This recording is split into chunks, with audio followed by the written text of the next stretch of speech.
sé scéalach gadit le a han na brise na cloiche le anmúdach na waralse. Sé na characterin a gealahich a géin agus na haltan scríví saolaíon agus iabhaon na misc a thugann scéalach beo gása go háid go dú.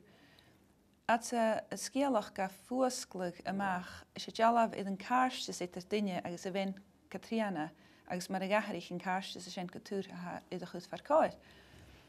Ha an duine ha fercan éineam a briste cloich a ha an déis mé an staran an thea. Agus sauntra smúantin an duine at sa ha idis an upad seo a sinne féin sealag iad a bhéa mar a bhá agus mar a ha an eist. Mar a hóiste mar a ha scríbig, va corra aplach smúain mar rupacan de heilvrachtig a sétig trointin. Tei, garaich, tjenne, ben, ski, tei, clach, fachgul agus jalavan de misgehele. Na bheachsa ha na adis je nachgal tei a cudische niavaiach sa sheltin mar a bha an dinne seo fáolach, mar a levis an cúteach san apperst, davle na giag, char a gu ag dinne i de chokkig an dú. Char a beachgachge mar a harige kokkig dinne. Sa mysinkel seo tors tuamse id dé ha a akal a goped an teich úr haast, agus a míneach a géin kerson ha vein Catriana i aharachig na nater. Vai at chotolitig in naam, sva planichen ek Catriana. Hokke at tei úr, tei le laar ré, is ballichen cornerst, is steiden na mean, gaif heen, hoorst isje. So sin bheicinn sé sin sé character goach má láitiad hanna Catriana agus magúti nach chuile duine héin bulach a láitir sin agus wat águs wat weissanna tíide a tíile an chocagus mar a chola sin wat an na gúils mar a léif sin wat fachglan stáin suúí san nach achci sé díobh so bhat an na gúil ag táiseachráig ach gaharich sin go mór so ag gúnam wat duine licti go leor gal is plan da is o hukal sianna a rutsen bis ve chatolechte tídach tíleg beo as a chokkig agus tílegs gedood a ben vi ook ga heen agus mar a hísin an oorsin hessen guntige les ag ra hokkig gediffenje kastel na diana i gade ille agus och mar a gaharich kusin an oorsin ha stel me da an duter a torst orn heen na tacherses an bikken seo streng tacherses an alenten tron skialach. Sa sinne gafia cála an oorsin, gus an diction teach décha cear agus dé hanna gichtri harit a seo. Mar sin na kleintin an dáiseach, si va báiach na lá, Catriana, le uitach glan saled, muste vasich a mahed. So le vi feichkin ha Catriana me seo, stocha at bekend te roes a kutí stocha, ach de laiwilach at sin vechkin stocha berg go heuwe kele na smooth so futte sin vi kar tuve gléisen og in tuve listen maar we leven is skialach.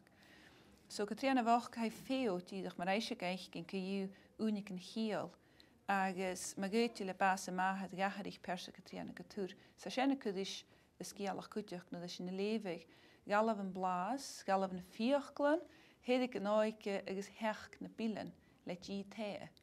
Agus het jano noorsin a dútere kude ha etáigin iava jelle fer ha dinne bach a seo no dei feichgin an naatje ha na bilen ook agus na fiachglen bria chile feichgin neisteach bial fer na chilach fachglen a tine mach agus na chilach a torska ástúins mar sin. Ha steile skrivi a kudis gemór ha dis an tjallag a sinne féin in da character a seo. Ha Catriana de gal na puri grenach.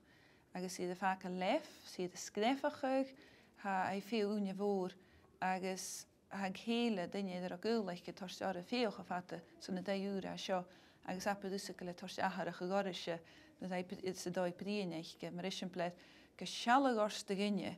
Dies kudach gan de hoek tjarlach is nues is taramat teen, ma he gaat tudef shen. Toki misje tuigucht as essen.